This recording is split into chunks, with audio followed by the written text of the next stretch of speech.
The spring air carried the scent of fresh-cut grass across Riverside Elementary's parking lot as parents gathered for the annual Military Appreciation Day. Sarah Mitchell stood near the back of the crowd, her 5-year-old daughter Emma tugging at her hand. "Mommy, when do we get to see the soldiers?" Emma asked, her eyes bright with excitement. Sarah smiled down at her daughter. "Soon, sweetheart, they're setting up right now." Sarah didn't look like what most people imagined when they thought of a decorated combat pilot. At 38, she was of average height, with brown hair pulled back in a simple ponytail. She wore jeans and a plain blue sweater. Nothing about her appearance suggested she had spent 12 years flying Apache helicopters in some of the most dangerous missions the Army had ever conducted. That was exactly how she wanted it. Since retiring from active duty 2 years ago, Sarah had built a quiet life in the small town of Riverside, Montana. She worked part-time at the local library, volunteered at Emma's school, and tried to give her daughter the stable childhood she herself had never known. Most people in town had no idea about her military background. She was just Emma's mom, the quiet woman who always had a book recommendation and baked cookies for the school fundraisers. The principal's voice crackled through the loudspeaker. "Parents and students, please take your seats. Our presentation is about to begin." Sarah and Emma found spots on the metal bleachers. The school had invited several local veterans to speak, including Rear Admiral Robert Crane, who had recently retired to Riverside after a distinguished career as a Navy SEAL. Admiral Crane was everything Sarah was not: loud, commanding, and eager to be recognized. He stood at the podium in his dress uniform, medals gleaming in the afternoon sun. His voice boomed across the schoolyard as he regaled the crowd with stories of his exploits. "Leadership isn't something you're given," he declared. "It's something you take. In the teams, we had no room for weakness, no patience for those who couldn't keep up." Sarah listened politely, though something about his tone bothered her. There was an edge of arrogance to his words, a suggestion that only people like him, bold, aggressive, dominant, were worthy of respect. After his speech, the school had organized a meet-and-greet where children could talk to the veterans. Emma pulled Sarah toward the tables where several veterans sat, including Admiral Crane. "Can we meet him, Mommy?" Emma asked, pointing at the Admiral. "If you want to, honey," Sarah said, though she would have preferred to skip it. They joined the line of families waiting to speak with Crane. When their turn came, Emma stepped forward shyly. "Hello, sir," she said in her small voice. "Thank you for your service." Crane's face softened slightly. "Well, hello there, young lady. What's your name?" "Emma Mitchell," she said proudly. Then she added, "My mommy was a soldier too." Crane's eyes shifted to Sarah, and she saw the instant dismissal in his expression. He gave her the briefest of glances, taking in her civilian clothes, her quiet demeanor, her unremarkable appearance. "Is that right?" he said, his tone polite but condescending. "What branch?" "Army," Sarah replied simply. "And what did you do in the Army?" He asked it the way someone might ask about a hobby. "I flew helicopters," Sarah said. "Ah, a pilot," he nodded, clearly losing interest. "Transport. Attack helicopters, Apache." That got his attention for a moment, but his expression remained skeptical. "Really? How long did you serve?" 12 years. Crane leaned back in his chair, crossing his arms. "Did you deploy?" 3 tour, Afghanistan and Iraq." A few other parents had stopped to listen now. Crane seemed to realize he had an audience, and his demeanor shifted. A small smirk played at the corner of his mouth. 3 tour, he repeated. "And did you see much action, or were you mostly flying brass around?" Sarah felt the familiar tightness in her chest, the same feeling she'd gotten countless times during her service when men had questioned her abilities, her courage, her right to be there. "I saw action," she said quietly. "Every pilot thinks they saw action," Crane said with a dismissive wave. "But let me tell you, There's a difference between flying over a battlefield and being on the ground in the fight. Real combat, the kind SEALs experience, that's a different world entirely. Several parents nodded along with his words. Sarah said nothing. Crane continued, warming to his subject. You know, in the teams, we earned our call signs through blood and sweat. They meant something. They told a story about who you were, what you'd done. He leaned forward, his voice taking on a mocking edge. Did you have a call sign, Mrs. Mitchell? Let me guess. Something cute like sparrow or butterfly. A few people chuckled. Sarah felt Emma's hand tighten in hers. I had a call sign, Sarah said evenly. Oh, I'm sure you did. Crane's smile was patronizing now. What was it? Librarian seems fitting for your current occupation. More laughter. Sarah felt her face flush, but she kept her voice calm. My call sign was Iron Ghost. The laughter stopped. Crane's smile faltered for just a moment before returning, though it looked more forced now. Iron Ghost, he repeated slowly. That's quite a dramatic name. Did you pick it yourself? No, sir, it was given to me. Well, Crane said, clearly ready to dismiss her, I'm sure it meant something to your unit. But in the teams, our call signs were earned in real combat situations. Admiral Crane interrupted a voice from behind Sarah. Everyone turned to see an older man stepping forward from the crowd.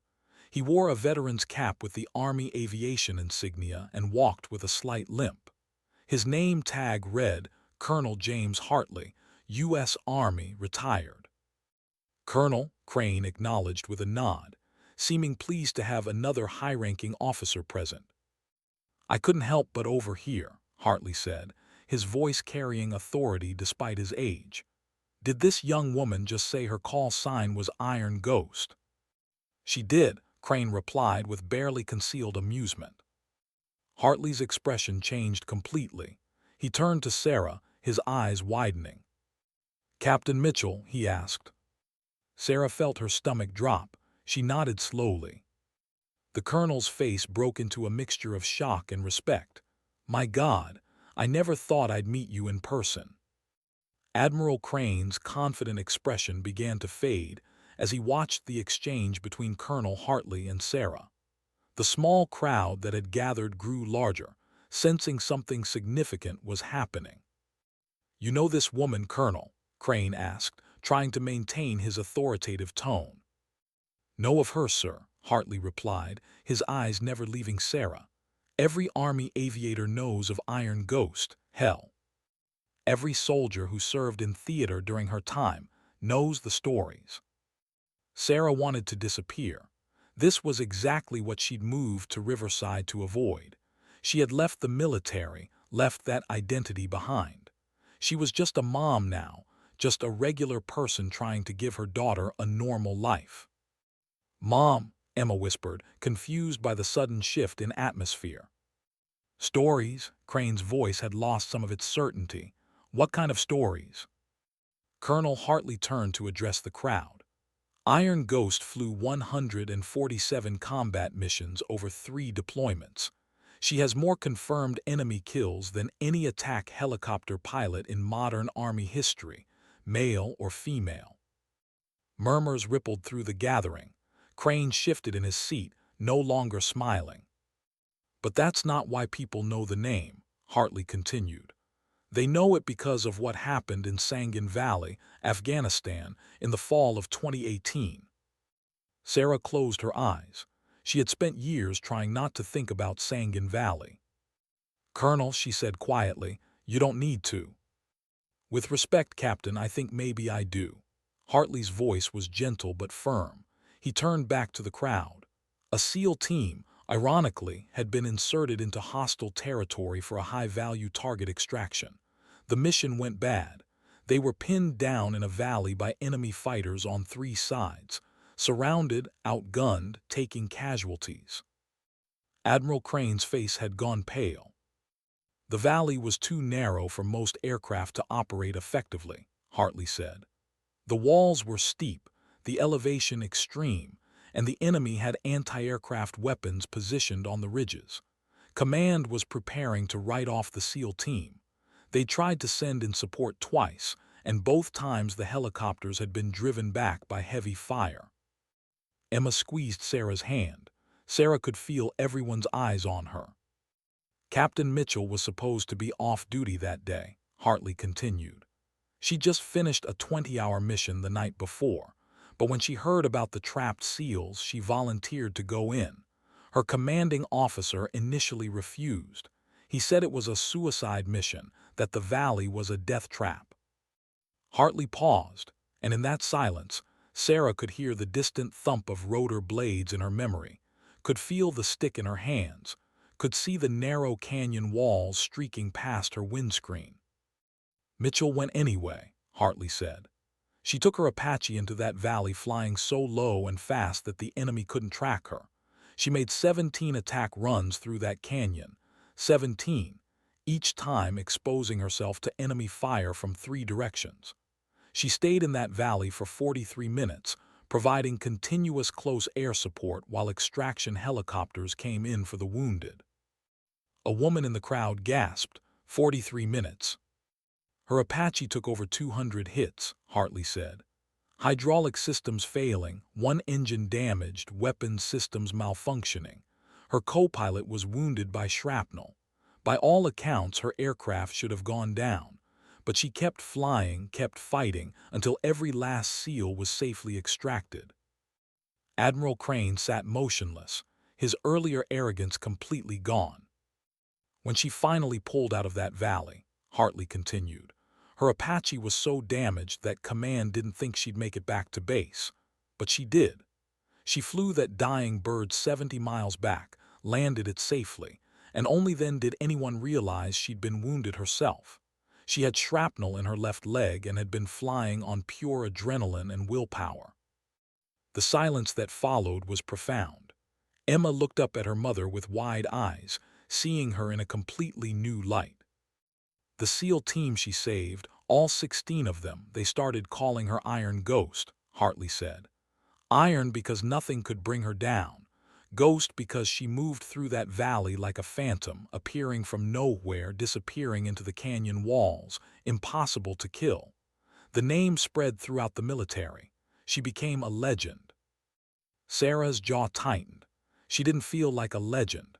She felt like a person who had done her job, who had refused to abandon people who needed help. She received the Distinguished Flying Cross and the Silver Star for that action, Hartley finished, and the gratitude of every SEAL who made it home alive that day. Admiral Crane stood slowly from his chair. His face had changed completely, the smugness gone, replaced by something that looked like shame. He opened his mouth to speak, but Sarah spoke first. Colonel Hartley, I appreciate your words, but that was a long time ago. I'm not that person anymore. I'm just a mom trying to raise my daughter. With respect, Captain, Hartley said gently, you'll always be that person. That courage doesn't just disappear because you change uniforms. Crane finally found his voice. Mrs. Mitchell, I owe you an apology. I was completely out of line. I made assumptions. You made assumptions based on what you saw, Sarah interrupted, her voice steady but firm. You saw a quiet woman in civilian clothes and decided she couldn't possibly have the same kind of courage or experience as you. You're not the first person to make that mistake, Admiral, and you won't be the last. She could feel the weight of the crowd's attention, but she continued, needing to say this not just to Crane but to everyone listening. I didn't tell you about my service to impress you or to prove anything, she said. I didn't tell you because I left that life behind. I came to Riverside to be a mother, to live quietly, to give my daughter a childhood that isn't about war and violence and proving myself to people who don't think I belong.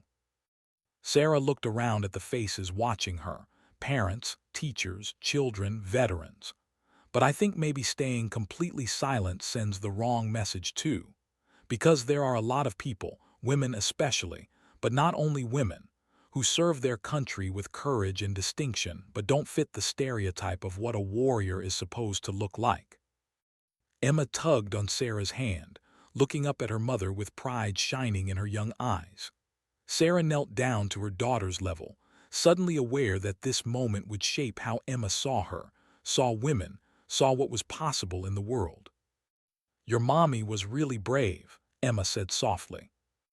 "A lot of people are brave in ways that others don't see," Sarah replied, touching her daughter's cheek. "That's something I want you to always remember." Admiral Crane stepped forward and the crowd parted for him. When he reached Sarah, he stood at attention and offered a crisp salute, a gesture of respect from one warrior to another. "Captain Mitchell," he said formally, "I was wrong. Not just about you, but about what I said regarding leadership and strength. Real courage isn't always loud. It doesn't always announce itself." He lowered his salute. "And I'm man enough to admit when I've been a fool." Sarah studied his face and saw genuine remorse there. She returned his salute. "Apology accepted, Admiral. We all make mistakes." A voice called out from the crowd. "Tell us more about what it was like." It was one of the fathers, a man Sarah recognized from previous school events. Sarah shook her head. "Those aren't stories for children."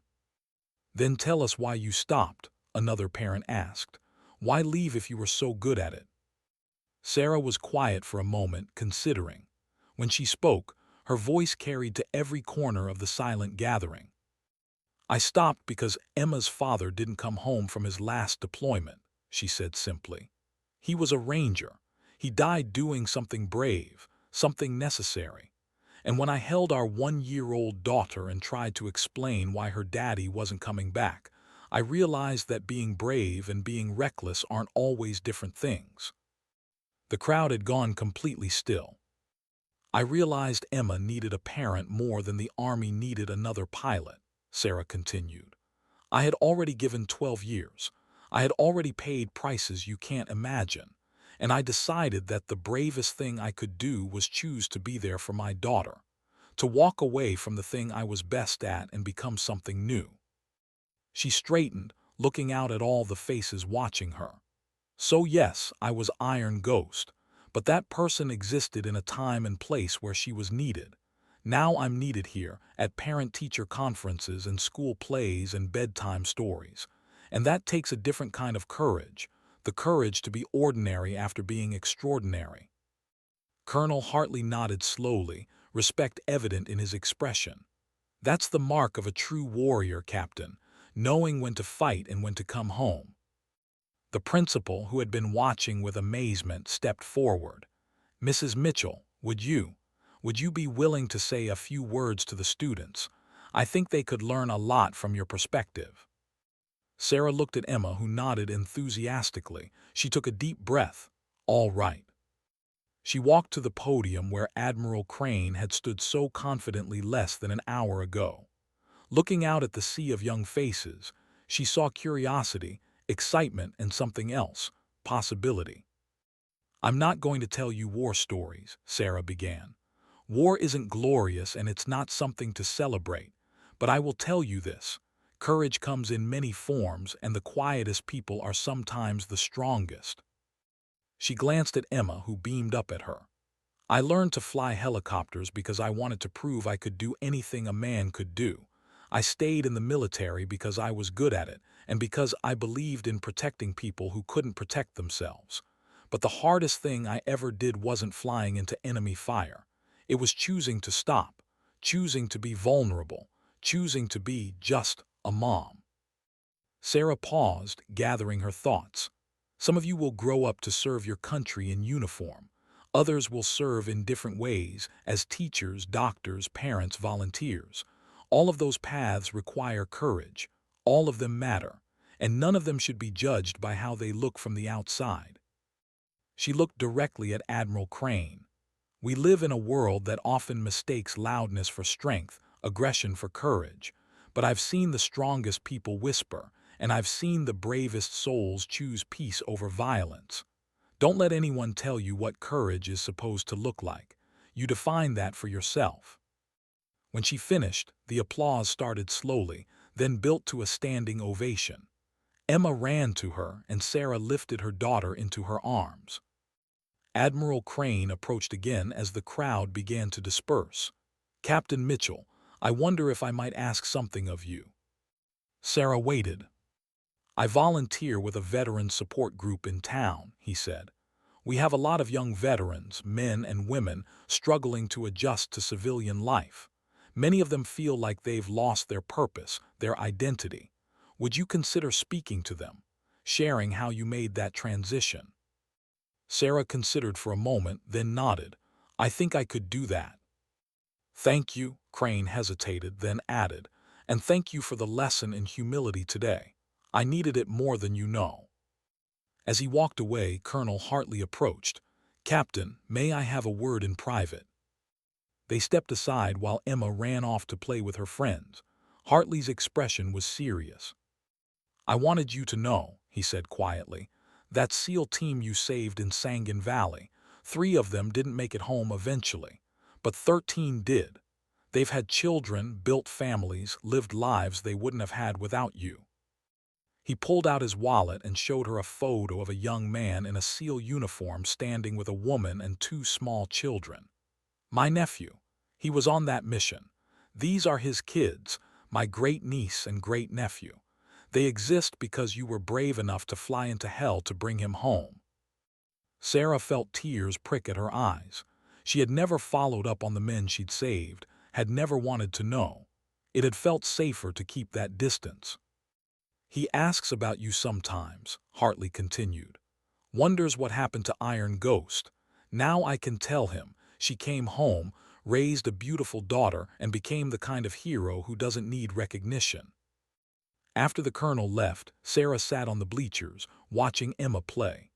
The sun was beginning to set, casting long shadows across the schoolyard. A few parents approached throughout the evening, some thanking her, others apologizing for doubting her, a few asking questions about her service.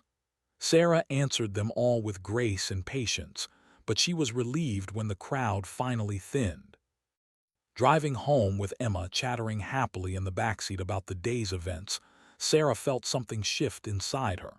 She had spent 2 years trying to bury Iron Ghost, to pretend that person never existed. But maybe that wasn't the right approach. Maybe the courage wasn't in forgetting who she'd been, but in integrating it with who she was becoming. "Mommy," Emma's voice pulled her from her thoughts. "Yes, sweetheart. I'm proud of you." Sarah smiled, tears blurring her vision. "I'm proud of you too, baby." That night after putting Emma to bed, Sarah pulled an old box from the top of her closet. Inside were medals, commendations, photos of her in uniform, letters from soldiers she'd served with. She hadn't looked at these in 2 years. She picked up the silver star, feeling its weight in her palm. Then she placed it on her dresser where she could see it, not to boast, not to prove anything, but as a reminder that she was both Iron Ghost and Emma's mom, the warrior and the woman who chose to come home. Both identities were real. Both required courage. And in the quiet of her small-town life, surrounded by the peace she had fought to protect, Sarah Mitchell finally found a way to honor both. The next morning, she would call Admiral Crane and agree to speak to his veterans group. She would share her story, not with pride or regret, but with honesty. And maybe, just maybe, her words would help someone else find their way home.